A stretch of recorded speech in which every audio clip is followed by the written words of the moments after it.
restore this 16th century portrait of the Queen of Cyprus and fix its massive hole, we first need to stabilize the tear. Our master art conservator uses a clever and simple technique that requires no complex maneuvers. He simply places a piece of absorbent tissue paper, lightly misted with water, over the damage and presses it flat overnight. During this process, the added moisture and heavy weight help the curled, warped edges flatten out completely. Plus, the moisture reactivates the old hide glue on the canvas, temporarily bonding the torn pieces back together. Since this bond isn't strong enough on its own, he applies sturgeon glue and tissue paper to the front for temporary support. So how did the Queen's portrait end up with such a huge hole? It simply fell off the wall and crashed onto a stool below.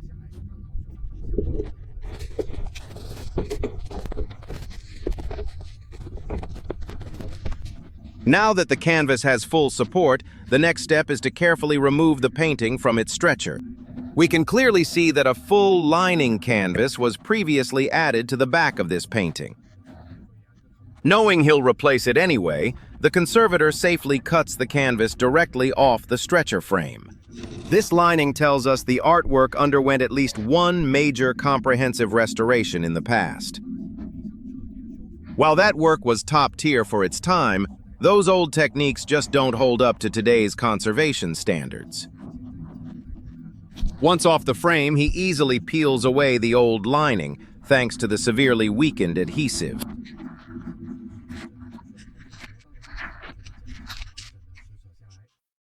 The adhesive used here is rabbit skin glue, a common staple in past and present oil painting restoration. It works well but ages poorly, absorbing ambient moisture over time until it becomes brittle and loses its tack.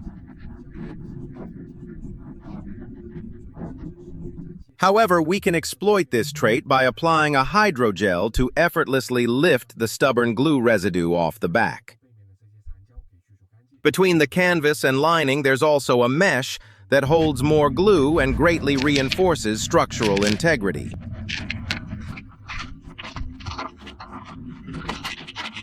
After scraping off the old adhesive, he collected a shocking 844 grams, almost a full kilogram when counting the lining. This massive amount of glue is precisely why the artwork survived in such relatively good health for centuries.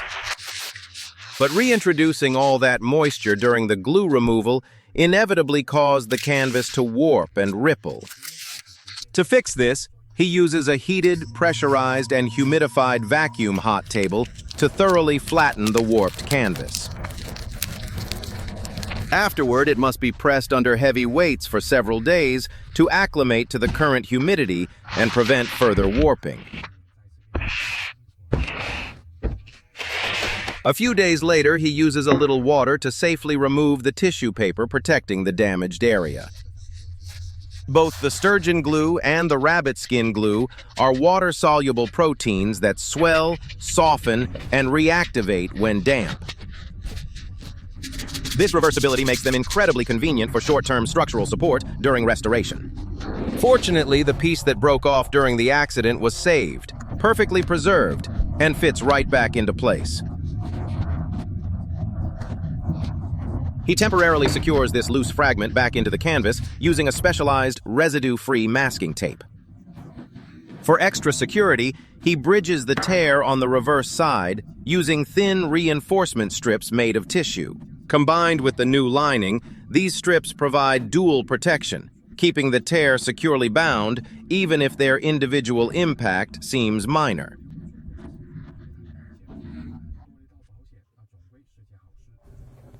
Next, he applies a heat-activated adhesive film across the back of the canvas, followed by a fine mesh layer. This mesh serves the exact same structural purpose as the old one, showing how traditional methods evolve. Because the core steps are so similar, he truly respects the craftsmanship of the previous restorer. Embracing modern technology, he inserts a rigid PET film between the original canvas and the new lining. This PET layer effectively prevents future canvas distortions, rippling, and localized bulging. It also disperses stress over a wider area, ensuring that massive tear never splits open again. He can now safely remove the masking tape because the adhesive applied to the back has deeply penetrated the fibers. This not only locks in moisture, but also firmly re-anchors the flaking paint layer on the front. To maximize the adhesive's strength and fuse the canvas, PET film, and lining together, the piece goes back onto the hot table.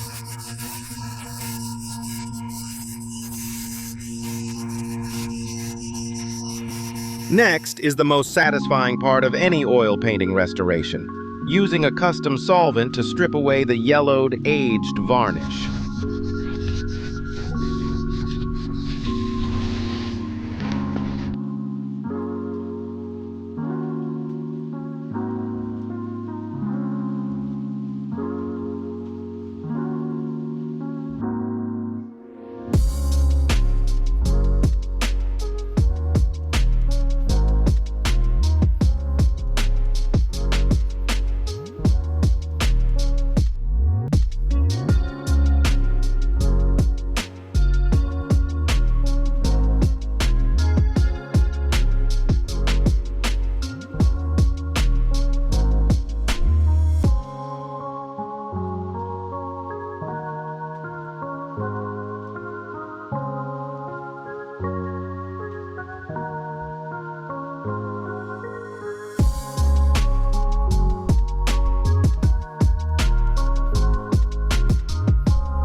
Once the surface is clean, he meticulously removes every leftover touch-up from the previous restoration.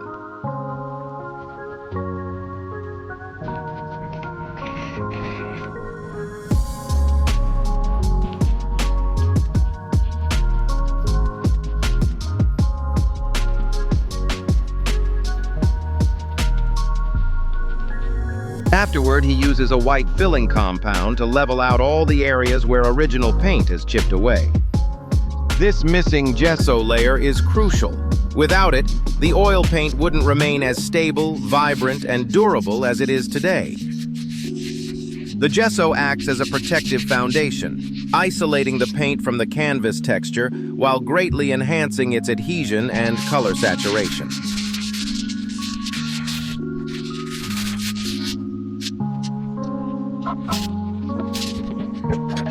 With all structural issues resolved, he uses vintage-style square tacks to mount the canvas back onto its stretcher frame.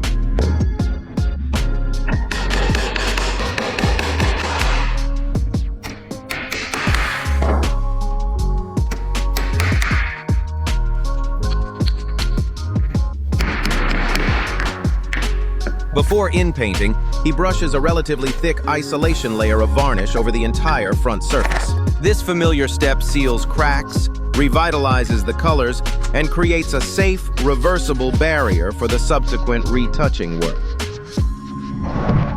Relying on his rich experience and keen eye for color, he flawlessly repaints the missing sections one by one.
With retouching complete, a final coat of museum-grade UV-resistant varnish is applied, officially finishing the restoration of this 16th century portrait.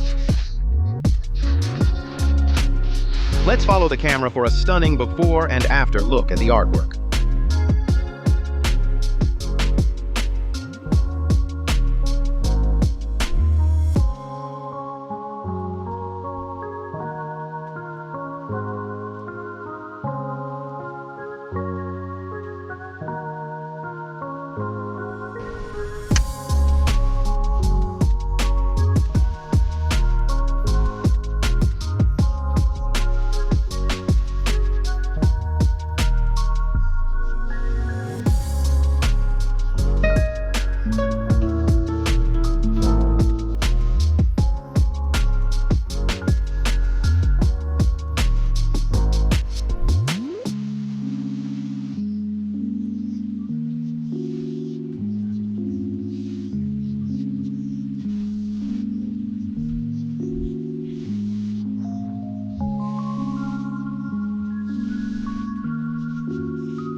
That's it for this restoration video.